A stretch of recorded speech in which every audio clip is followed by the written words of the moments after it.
এই কথা কইলি তার রাজনীতি, তাহলে এই কোরআনের মধ্যে সেটা মুছে দে।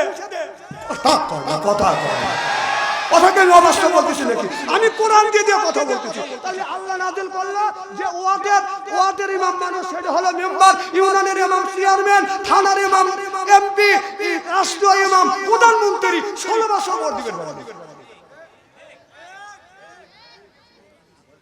আসলি কা হুজুর দেহে শুনে ওয়াজ করে, আমরা কি রাজনীতি ওয়াজ করি বলে জীবনে ইলেকশনে দাঁড়াবো? আমি জীবনেও তো না, জীবনেও না। কিন্তু আল্লাহ যে কথা বলছে এই কথা যদি আমি সঠিকভাবে আপনাদের কাছে না বুঝতে, না যদি প্রচার না করি, কিয়ামতের ময়দানে আপনাদের তো ধরবে না, ধরবে আমার। আপনারা বলবেন যাই তোরা কি হুনিস নেই বাকসন্তের কাছে? না, আল্লাহ ও ছাপাইছে গুতো তো ঠিক আমি খাবো। আপনারা তো পাইছে যাবে 16 বছর আপনি ইমাম বানাবেন পারেন নাই। আমাদের এলাকার একটা লোক যে অন্যায় করে আর যে অন্যায়কে সমর্থন করে, উভয় সমান দোষী। আমার এলাকার এক বুড়ো মানুষ, আমি রাজনীতি ওয়াজ করি না, দরকার কি আমার? তো বলতেছে যে ভোট দিয়ে আসি। বুড়ো মানুষ কখন মারা যায় আর গেছে, কাউ চাষা তোমার ভোট হয়ে গেছে। কও কি বাবু? কয় না, এ সরকার থাকতে দিনের ভোট রাইতেও হয়, তাহলে কলি তো আমি রাইতে এসে বলি। না, তাও না, নাম আপনার, ভোট দিবে আর চাষা। কয় হাই রে আমার কপাল দে। ও চাষা বাদ যাচ্ছেন যে চাষিকে কয় চাষি আমার ভোট হয়ে গেছে। কও কি বাবু? তোমার চাষি মা 6 মাস আগে মারা গেছে, এসে ভোট দিয়ে গেল, আমার সাথে দেখা করে দিন। এই কয় চাষা। আর লোকজন জড়ো হয়ে গেছে, কেন লোক কান দেখে বুড়ো মানুষ। পুলিশ গেছে বাসি ভুগছে, কি হয়েছে? কানা বাবা তোমরা পুলিশ তোমাদের কাছে বললে আমার বিচার পাবো না। কানা আমরা আইনের লোক, আইনের আয়তা নিয়ে আমরা বিচার করবো। তাহলে তোমার কাছে বলি যে বাবা 6 মাস আগে আমার বউ মরছে, আমার বউ ভোট দিয়ে চলে গেছে, আমার সাথে দেখা করবে না কে? পুলিশ লাখে কাগজ দিয়ে সরিয়ে পারে নাই কি? কথা কম। আমার সেই কথা তোরা কইছি কলিবারে কই রাজনীতি ওয়াজ করলাম। মানুষ গবে ধরে এইরকম গবে কয়, তোর কি মরা লাগবে না? এদিক তাকা। আবু আল্লাহর নবী যখন কলেমার দাওয়াত এক সময় মক্কা মদিনায় দিছে, কি কোন দিছে কিনা? আল্লাহ রাসূল যখন বলল লা ইলাহা ইল্লাল্লাহ, আল্লাহ ছাড়া কাউকে মাবুদ মানা যাবে, মুহাম্মদ সাল্লাল্লাহু আলাইহি সাল্লাম আমি একজন আল্লাহর নবী, আল্লাহর বান্দা, আমাকে নবী বলে স্বীকার করো। আল্লাহ রাসূল যখন কোরআনের দাওয়াত দিতে লাগলেন, এখানে আলেম ওলামা আছে, আবু জাহেল বলেছিল লা তাসমাউ লিহাযাল কুরআনি ওয়াল গাউফি, কোরআন চলতেও দেওয়া যাবে না, পড়তেও দেওয়া যাবে না, বলতেও দেওয়া যাবে না। আবু জাহেল বলেছিল 16 বছর আমাদের কোরআন পড়তেও দেয় নাই, বলতেও দেয় নাই, মাহফিল করে দিয়েছে, কথা কয় না।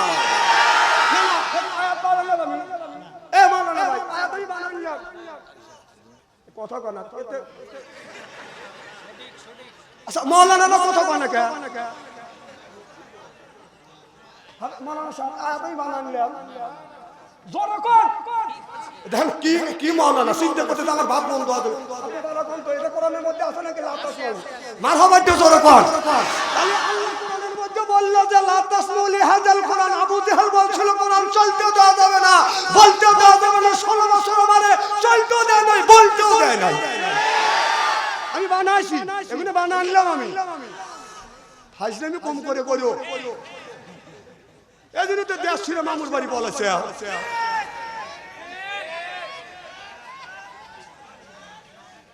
এইটুকি ডাস দিলাম আর বেশি দিলাম, এসারই যথেষ্ট না।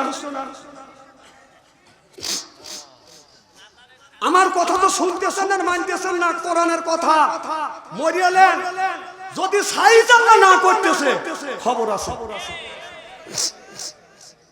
আমার ভাইরা, আমার মুসলমান ভাইরা, আল্লাহর হাবিবের উম্মতরা ভালো করে লক্ষ্য করে শুনুন, আমলে নিয়তে বাদাম শুনতে হবে। নামাজ যেমন ফরজ করেছে, রমজান মাসে রোজা ফরজ, প্রত্যেকটা নর নারীর জন্য দিন প্রতিষ্ঠিত করা বাদান ফরজ। আপনি একটা দিনও দিন প্রতিষ্ঠিতের চেষ্টা করলেন না, খালি নামাজ পড়লেন, আল্লাহর নবী কিয়ামতের ময়দানে আপনার পক্ষে আমার পক্ষে যখন উকিল হবে, আল্লাহ বিচার করবে বিআহকামিল হাকিমি।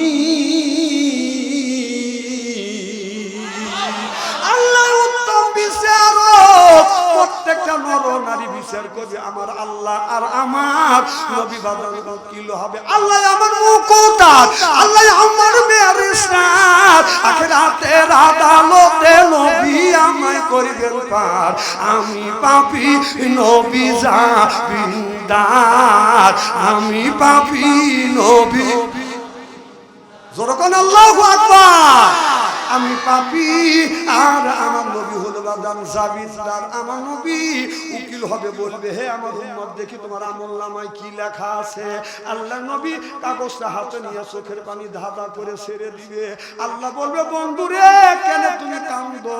আমার নবী উম্মতের দিকে তাকিয়ে বলবে তোর ফজর নামাজ তো নাই, জোহরও নাই, আসরও নাই, মাগরিব নাই, ইশা নাই। দিন কায়েমের জন্য কোনদিন তো তুই চেষ্টা পর্যন্ত করিস নেই। আমি নবী এই দিন আমার নবী জামা আপনার জামা তার টেনে তুলবে, কিতাবের মধ্যে লিখতেছে, বলবে তাকা দেখ আমার উম্মত, তাকা দেখ আমার শরীরে এখনো কালো কালো দাগ রয়ে গেছে। মা আয়েশা রাদিয়াল্লাহু তাআলা আনহা আমার নবীর গায়ে বাদান জয়তুনের তেল মালিশ করতেছে। মা আয়েশা দেখে আমার নবীর গায়ে কালো কালো দাগ বসন্তর গোটার মতো দেখা যায়। মা আয়েশা বলি ইয়া রাসূলুল্লাহ, ইয়া হাবিবাল্লাহ, আপনার শরীরে কালো কালো দাগ বসন্তর গোটা দেখা যাচ্ছে, আপনার কি বসন্তর গোটা হয়েছিল? আমার নবী চোখের পানি ফেলে দিয়ে দিয়ে কান্দে, আয়েশা এটা বসন্তর গোটা না রে আয়েশা, এটা বসন্তর গোটা না। আমি নবী তাইফের জমিনে এই দিন প্রতিষ্ঠিত করবার জন্য তাইফের জমিনে আমাকে বৃষ্টির মতো পাথর মারছে রে আয়েশা।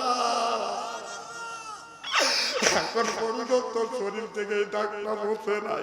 কিয়ামতের ময়দানে নবী জামা তুলে দেখাবে, দেখ দিন প্রতিষ্ঠিত করবার জন্য আমার গায়ে অগ্নিত পাথর মারছে, এখন পর্যন্ত আমার শরীর থেকে মুছে যায় নাই।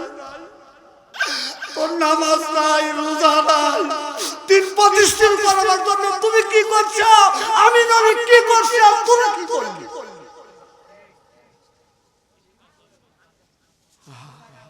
দিন প্রতিষ্ঠিত করার জন্য রাসূল বলবে দিন প্রতিষ্ঠিত করবার জন্য আমি নবী মার খাইছি। আমার নবী উম্মত কথা বলবে না, আমার নবী বলবে তাকা দেখ আমার মুখের দিকে তাকা দেখ। আমার নবী মাথা আগে দিবে, এই দেখ উহুদের ময়দানে আমার মাথায় হেলমেট ঢুকে গিয়েছিল, সাহাবী কামড় দিয়ে তুলছে।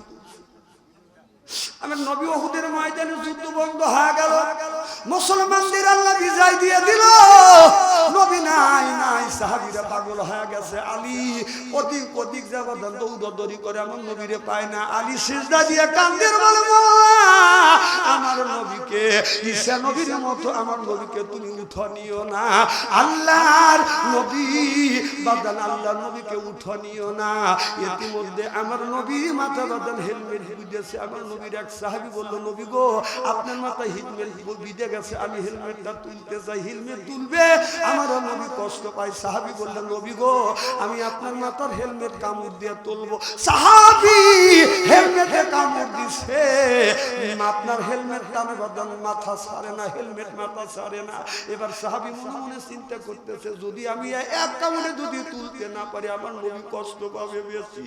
সাহাবী এমন জোরে টান দিছে হেলমেট উঠে গেছে, সাহাবীর মুখের দাঁত ভেঙে গেছে। আমার নবী বললেন সাহাবী রে তোমার দাঁত কই? সাহাবী বললে ইয়া রাসূলুল্লাহ ইয়া হাবিবাল্লাহ হেলমেট তুলতে আমার দাঁত পর্যন্ত ভেঙে গেছে। আবার নবী কিয়ামতের ময়দানে বলবে উম্মত নামাজও নাই, রোজাও নাই, দিন প্রতিষ্ঠিত করবার জন্য আন্দোলন করো নাই, দিন প্রতিষ্ঠিত করবার জন্য সঠিক জায়গা সঠিক মানুষকে তুমি নির্বাচিত করো নাই। টাকা দেখ উহুদের ময়দানে আমার দান মোবারক শহীদ হয়েছে একমাত্র দিন প্রতিষ্ঠিত করবার জন্য।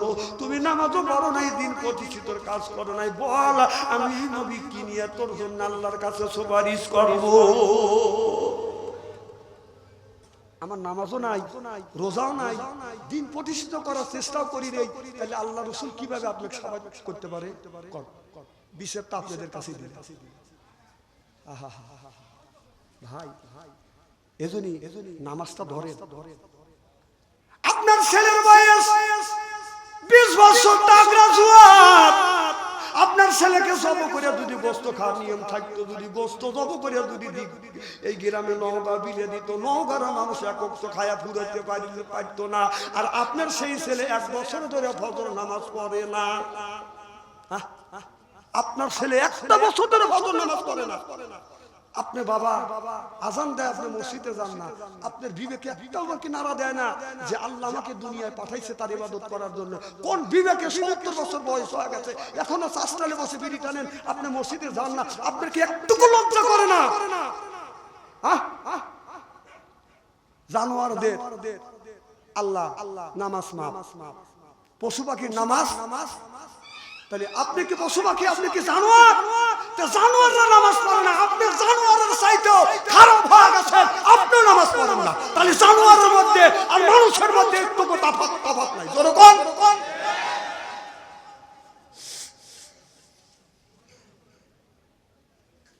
খুব মনে খারাপ লাগতেছে, তাই না? আমার ভাইয়েরা, ভালো করে লক্ষ্য করে শুনুন, এই কোরআনের মধ্যে আল্লাহ বলতেছে ইয়া আইয়ুহাল্লাযিনা আমানু, ও হে যারা ঈমান আনছো, ঈমানের বিশ্বাসী যারা ঈমান আনছো, কু আনফুসিকুম ওয়া আহলিকুম নারা, নিজে বাঁচো তোমার আহল পরিবারকে বাঁচাও। এ কথা কার? আল্লাহ বললেন নিজে বাঁচো, আহল পরিবারকে বাঁচাও। নিজে বাঁচলাম না, আহল পরিবারকে বাঁচাইতে পারলাম না।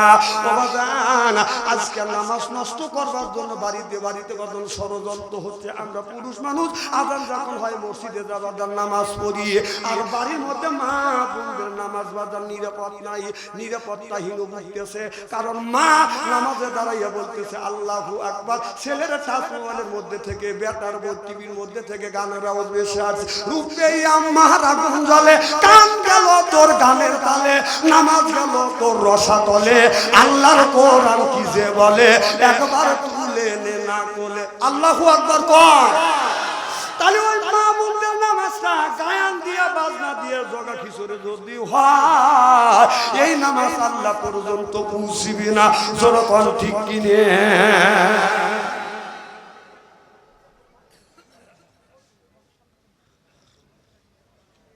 ওয়াজ করলে আমি এখনো 1.5 ঘন্টা করবো, কি কারণ আসাম তো ইনশাল্লাহ অল্প সময় আমার ওয়াজ হয় না।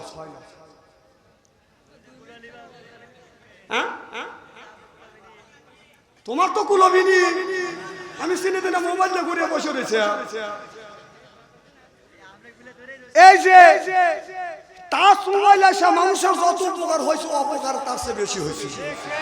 কথা কন আপনাদের এই নওগাঁ গ্রামে যদি 50টা যুবক যুবতীর হাতে টাচ মোবাইল থাকে, রাত 12